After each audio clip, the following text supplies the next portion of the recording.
I say then, has God cast away his people? Certainly not. For I also am an Israelite, of the seed of Abraham, of the tribe of Benjamin. God has not cast away his people whom he foreknew. Or do you not know what the Scripture says of Elijah, how he pleads with God against Israel, saying, Lord, they have killed your prophets and torn down your altars, and I alone am left, and they seek my life. But what does the divine response say to him? I have reserved for myself 7,000 men who have not bowed the knee to Baal. Even so then, at this present time there is a remnant according to the election of grace. And if by grace, then it is no longer of works, otherwise grace is no longer grace. But if it is of works, it is no longer grace, otherwise work is no longer work. What then? Israel has not obtained what it seeks, but the elect have obtained it, and the rest were blinded. Just as it is written, God has given them a spirit of stupor, eyes that they should not see, and ears that they should not hear, to this very day. And David says, let their table become a snare and a trap, a stumbling block and a recompense to them. Let their eyes be darkened, so that they do not see, and bow down their back always. I say then, have they stumbled that they should fall? Certainly not. But through their fall, to provoke them to jealousy, salvation has come to the Gentiles. Now, if their fall is riches for the world, and their failure riches for the Gentiles, how much more their fullness? For I speak to you Gentiles, inasmuch as I am an apostle to the Gentiles, I magnify my ministry. If by any means I may provoke to jealousy those who are my flesh, and save some of them.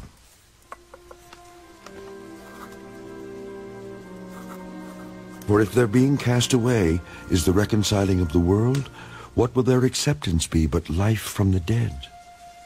For if the first fruit is holy, the lump is also holy. And if the root is holy, so are the branches.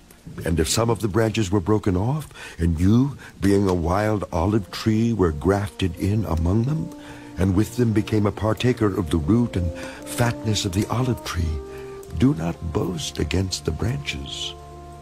But if you do boast, remember that you do not support the root, but the root supports you. You will say then, branches were broken off that I might be grafted in. Well said. Because of unbelief they were broken off, and you stand by faith. Do not be haughty, but fear. For if God did not spare the natural branches, he may not spare you either. Therefore consider the goodness and severity of God. On those who fell, severity, but toward you, goodness, if you continue in his goodness. Otherwise, you also will be cut off. And they also, if they do not continue in unbelief, will be grafted in. For God is able to graft them in again. For if you were cut out of the olive tree, which is wild by nature, and were grafted contrary to nature into a cultivated olive tree, how much more will these, who are natural branches, be grafted into their own olive tree? For I do not desire, brethren, that you should be ignorant of this mystery, lest you should be wise in your own opinion, that blindness in part has happened to Israel until the fullness of the Gentiles has come in. And so all Israel will be saved. As it is written, the deliverer will come out of Zion, and he will turn away ungodliness from Jacob. For this is my covenant with them, when I take away their sins.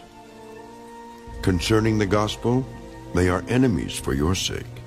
But concerning the election, they are beloved for the sake of the fathers. For the gifts and the calling of God are irrevocable. For as you were once disobedient to God, yet have now obtained mercy through their disobedience, even so These also have now been disobedient, that through the mercy shown you, they also may obtain mercy. For God has committed them all to disobedience, that he might have mercy on all. Oh, the depth of the riches both of the wisdom and knowledge of God! How unsearchable are his judgments, and his ways past finding out. For who has known the mind of the Lord, or who has become his counselor? Or who has first given to him, and it shall be repaid to him? For of him, and through him, and to him are all things, to whom be glory forever. Amen.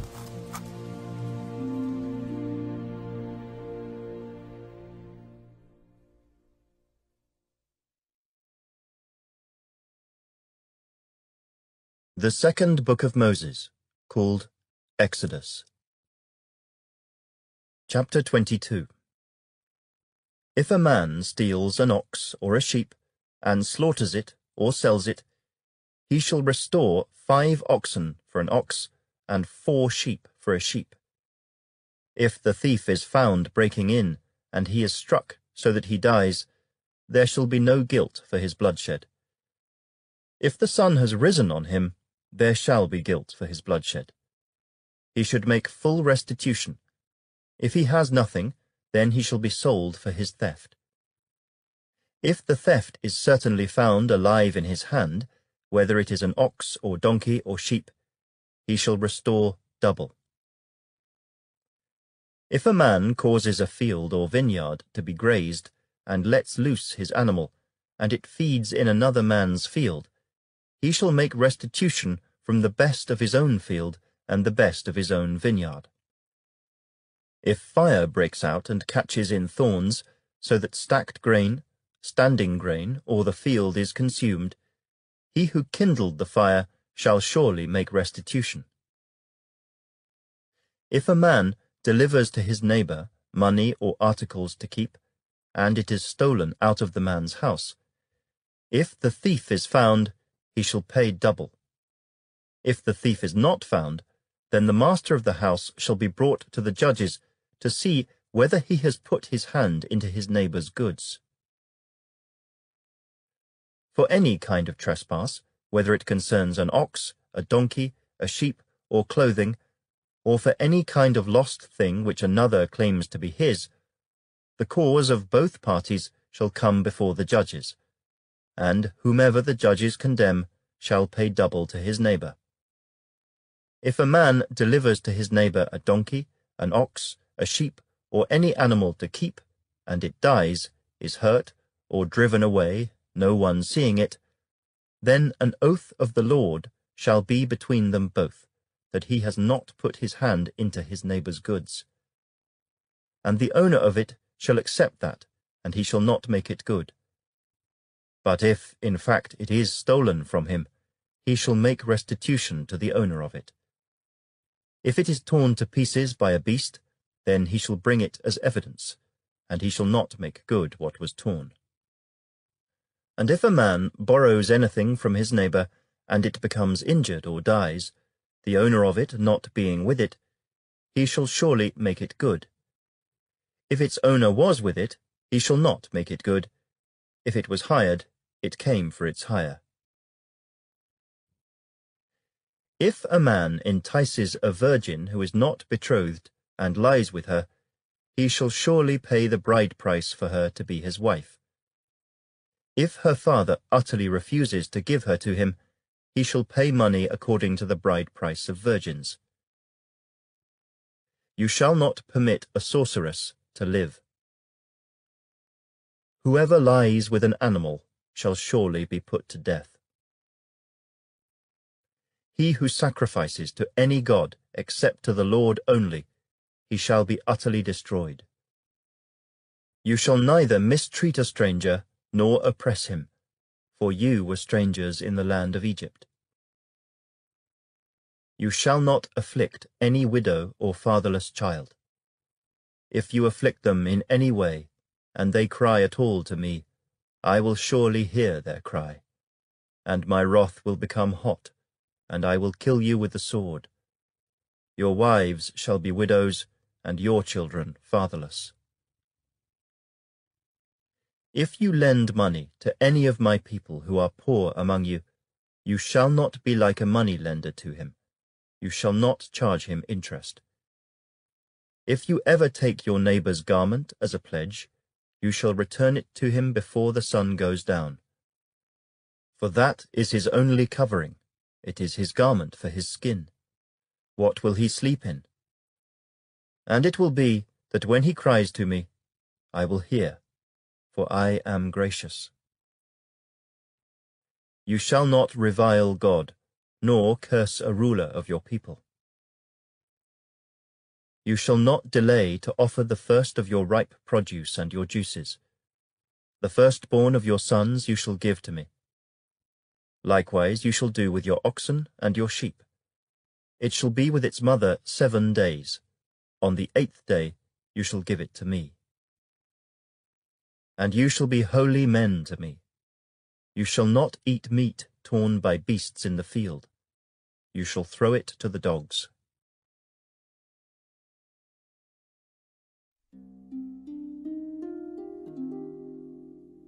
Psalm 119. Oh, how I love your law! It is my meditation all the day. You, through your commandments, make me wiser than my enemies, for they are ever with me. I have more understanding than all my teachers, for your testimonies are my meditation. I understand more than the ancients, because I keep your precepts. I have restrained my feet from every evil way, that I may keep your word. I have not departed from your judgments, for you yourself have taught me. How sweet are your words to my taste, sweeter than honey to my mouth. Through your precepts I get understanding. Therefore I hate every false way. Your word is a lamp to my feet and a light to my path. I have sworn and confirmed that I will keep your righteous judgments. I am afflicted very much. Revive me, O Lord, according to your word. Accept, I pray, the free will offerings of my mouth, O Lord, and teach me your judgments. My life is continually in my hand, yet I do not forget your law.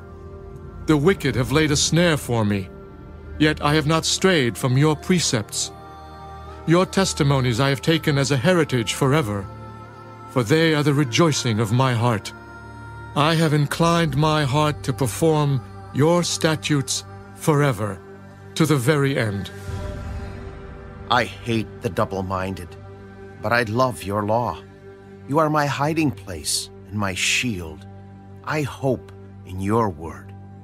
Depart from me, you evildoers, for I will keep the commandments of my God. Uphold me according to your word, that I may live, and do not let me be ashamed of my hope.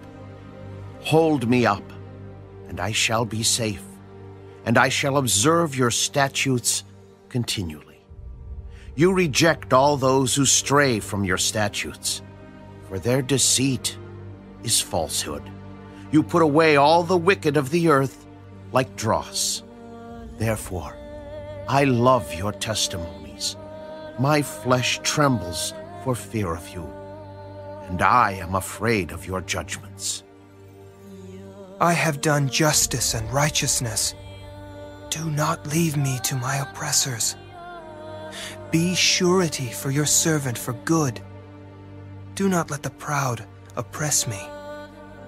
My eyes fail from seeking your salvation and your righteous word. Deal with your servant according to your mercy, and teach me your statutes. I am your servant. Give me understanding, that I may know your testimonies. It is time for you to act, O Lord, for they have regarded your law as void. Therefore, I love your commandments more than gold, yes, than fine gold. Therefore all your precepts concerning all things I consider to be right. I hate every false way. Your testimonies are wonderful. Therefore my soul keeps them. The entrance of your words gives light, gives understanding to the simple. I opened my mouth and panted, for I longed for your commandments. Look upon me and be merciful to me, as your custom is toward those who love your name. Direct my steps by your word, and let no iniquity have dominion over me. Redeem me from the oppression of man, that I may keep your precepts. Make your face shine upon your servant, and teach me your statutes. Rivers of water run down from my eyes, because men do not keep your law. The Book of Proverbs. The Proverbs of Solomon, the son of David, king of Israel. To know wisdom and instruction, to perceive the words of understanding, to receive the instruction of wisdom, justice, judgment, and equity, to give prudence to the simple, to the young man knowledge and discretion. A wise man will hear and increase learning, and a man of understanding will attain wise counsel. To understand a proverb and an enigma, the words of the wise and their riddles. The fear of the Lord is the beginning of knowledge, but fools despise wisdom and instruction. My son, hear the instruction of your father, and do not forsake the law of your mother, for they will be a graceful ornament on your head, and chains about your neck. My son, if sinners entice you, do not consent. If they say, "Come with us, let us lie in wait to shed blood. Let us lurk secretly for the innocent without cause. Let us swallow them alive like Sheol, and whole like those who go down to the pit.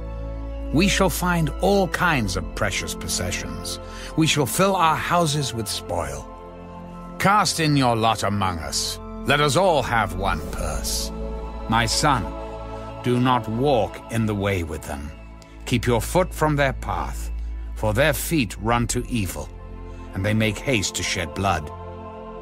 Surely, in vain the net is spread, in the sight of any bird. But they lie in wait for their own blood. They lurk secretly for their own lives. So are the ways of everyone who is greedy for gain. It takes away the life of its owners. Wisdom calls aloud outside. She raises her voice in the open squares. She cries out in the chief concourses. At the openings of the gates in the city, she speaks her words. How long, you simple ones, will you love simplicity? For scorners delight in their scorning, and fools hate knowledge. Turn at my rebuke. Surely I will pour out my spirit on you. I will make my words known to you. Because I have called and you refused. I've stretched out my hand and no one regarded. Because you disdained all my counsel and would have none of my rebuke, I also will laugh at your calamity. I will mock when your terror comes like a storm, and your destruction comes like a whirlwind when distress and anguish come upon you. Then they will call on me, but I will not answer. They will seek me diligently, but they will not find me. Because they hated knowledge and did not choose the fear of the Lord, they would have none of my counsel and despised my every rebuke. Therefore, they shall eat the fruit of their own way, and be filled to the full with their own fancies. For the turning away of the simple will slay them, and the complacency of fools will destroy them. But whoever listens to me will dwell safely, and will be secure. without fear of evil.